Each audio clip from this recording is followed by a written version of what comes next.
A little nonsense now and then is relished by the wisest man.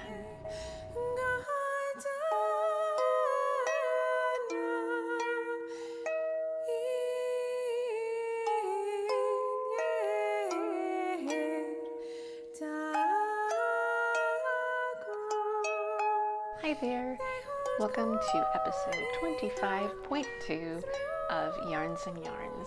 My name is Shay McIntosh Ford, and I live in Tulsa with my husband, our two boys, and our sometimes strange little puppy. I just made a bunch of bacon for my husband. Scout has been all over the kitchen, sniffing the floor, hoping that I'd drop a few drops of bacon grease.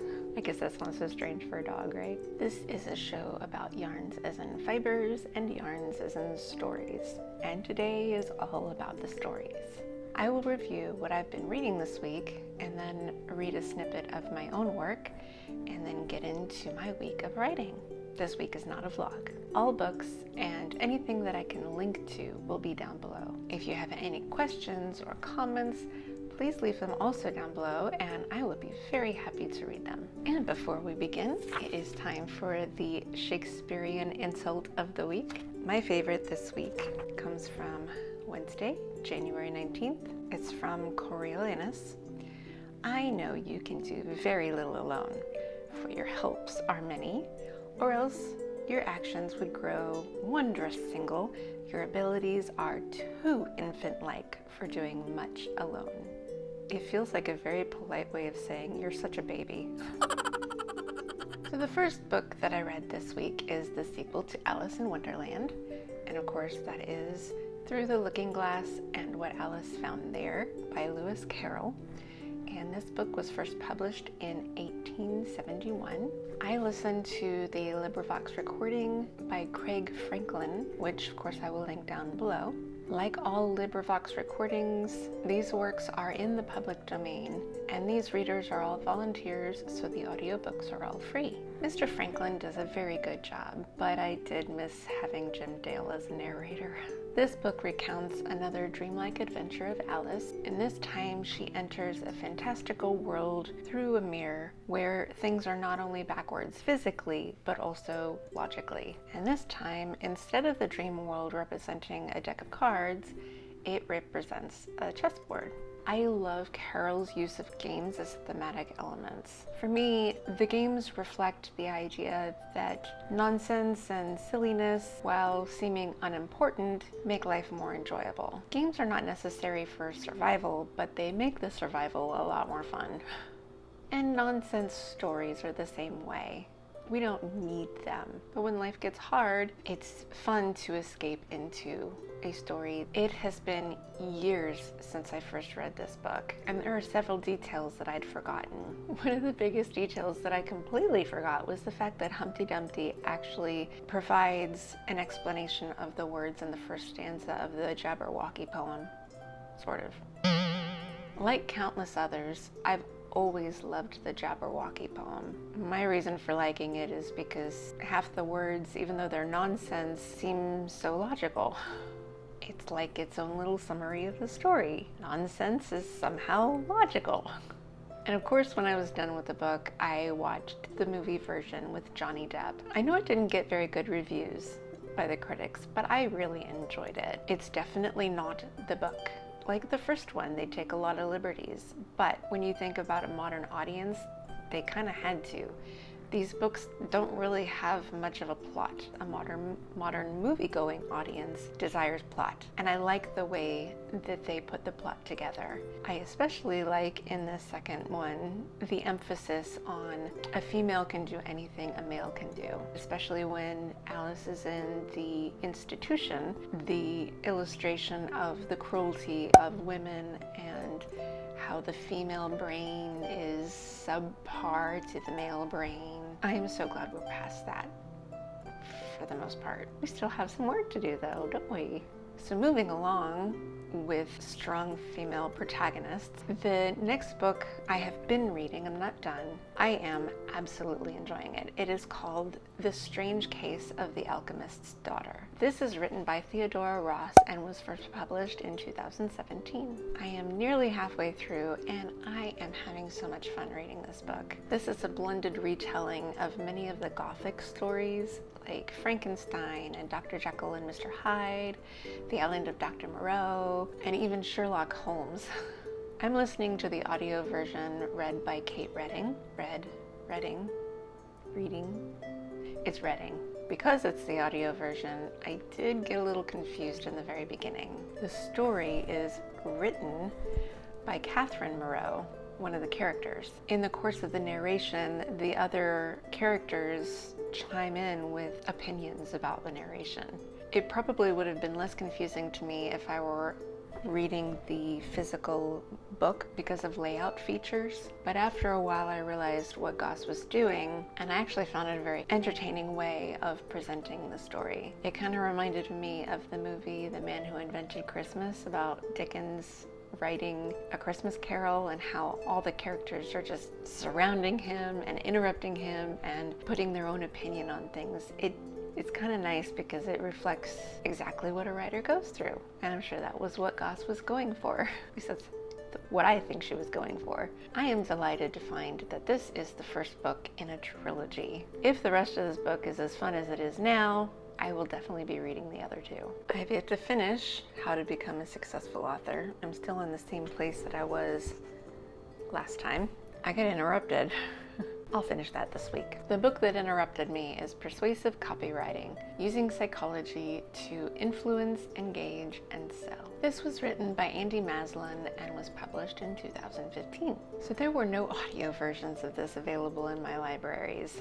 And I forgot to check the Colorado library for a digital version. So I ended up borrowing a physical copy from my local library because they didn't have the digital version. And apparently someone put it on hold before I could even get a chance to start reading it because it would not auto-renew, which is why I don't have the physical version right here. I had to take it back yesterday because I didn't know there was a digital version until this morning. I was reading as much as I could before it was due back. I'm gonna have to take a lot of notes. This explains the psychology of the human brain and why we are always influenced to buy things out of emotion, no matter what we say. It goes into a lot of scientific detail, so it can be a little on the dense side. So I need a little bit more time to read it than a couple of days. So now it's time for a snippet of my own work. I used to write a lot of really bad poetry in high school. All that teen angsty stuff. I'm gonna read a poem anyway. This I wrote a lot later. I wrote this in 2015. And it's on my blog, so I will link that down below. The reason I'm reading it is because of all of the Alice in Wonderland stuff, because that's the theme of this poem. It's also a criticism. This came out in 2015 when 50 Shades of Grey was really big and they were making a movie out of it. You'll know by my reviews, I am not a jealous author. I don't care if other authors are wildly successful, even if they have a book that I don't like. I am happy for them. I am frustrated with 50 Shades of Grey, and I know this is like an old point, like nobody really cares anymore, but honestly they should. What my beef with is the fact that it glorified stalking and sexual abuse, all of that. I did not like the romanticism of that, making the bad guy be the hero of the story. And I mean, I didn't read it. That's not a book I can bring myself to read. I couldn't help but write a poem like this. It was in the Alice in Wonderland vibe. This is a poem called Conviction. I don't remember falling. I haven't seen the white rabbit. Maybe he's gray. His fur has become shades of confusion. Everyone seems to know him. They hang on his insane words. I can't see him, but he's a loud bunny. Stalking is sexy, rape is romantic. No wonder no one hears me. I wonder how I can breathe. I wonder if I adapt. Someone get me out of Wonderland. I am a whisper among the deaf. If I sell out my Irish tale, if I turn the terrorist into a hero, if I throw acid on history, if I make survival meaningless, it would be 50 shades of green. Green is money. I'd rather whisper and wonder how to get out of Wonderland. Well, look at that. I ripped off Lewis Carroll. Maybe he'll show me the secret of the White Rabbit. I plead to him, send me the Jabberwock. The Gray Rabbit is too bizarre, and I've misplaced my Vorpal sword. And now how my writing week went. And the reason this is not a vlog because I did not do any writing. Most of it is because the boys are still home from school. And I know that I did this in November where I got writing done even though they were not physically in school. But the stress of everything has been making it hard for me to stay out of a flare. So if you follow my chronic illness journey, you'll know that this back and forth with the boys being in school and not in school has been rather stressful, especially since we've had to wait in a lot of lines for testing.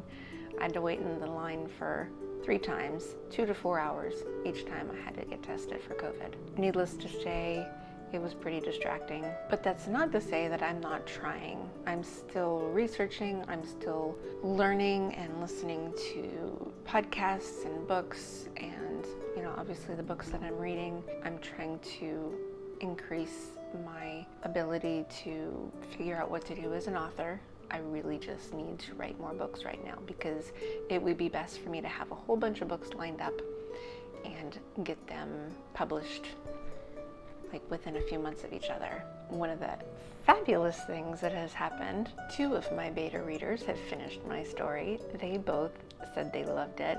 I got the notes back from one of the beta readers, and of course that was my dear friend in Australia who I've never met in real life, but I love the way she breaks down a story and figures out why it works for her and why it doesn't. She loved my story.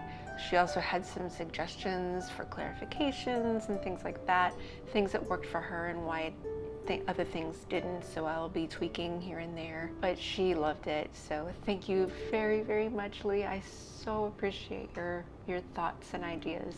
And another reader, I don't have her notes yet. She said she liked it, but I have yet to read what she says about it and what her suggestions are. I'm excited to read that. She said she's gonna send them today. I'm really excited about that, getting this book ready, because I do feel like I'm going to have to go with at least another small indie press for this book, because now that The Stone of Kings will not be in print, I've been reading about how it's hard to get a book that has been previously published republished unless you self-publish. I don't have the money yet to self-publish, but I'm going to use it in my query letter. The book that came back from the beta reader, it's titled It's on Me. It takes place during the Great Depression. I started it 7 years ago. Way too long to take to read a book, but I did enter it into a contest and it placed 3rd for historical fiction, so there's that going for it. So I know it's a good book. If a publisher picks it up, they might be interested in republishing The Stone of Kings for me, and hopefully my next ones when I get to them. But I would like to have a whole bunch of books ready and written for a new publisher to start publishing, and I would like to publish at least 3 books a year. It would be very, very nice. If not 4. That's why I just need to get writing. The nice part is William is back in school today. Charlie isn't. They still don't have enough teachers to fill all the school classrooms. Charlie's school is still out. Hopefully they'll be back in on Monday. I wish of either kid to be back in person. I wish it were Charlie. He really needs the in-person learning. He has autism and ADHD, and he really needs that in-person teaching. I might try to do some writing tomorrow when William is at school, because I need to get 2,000 words in a day. It's got to be done. The book isn't going to write itself, and you can't edit a blank page. I just got to do it, no matter how I'm feeling. I'm getting better with how I'm feeling. I'm learning that fasting for at least 24 hours is really good for me. Maybe that'll help me handle the stress better. And that's all I have for this week. I hope you get to read all the books and write all the words. Please don't forget to like and subscribe and ring that little bell, and I will see you next time. Bye. Coriolanus? I don't know how to pronounce that. Coriolanus? The story is the Livia. Yeah, on the Livia. What is it?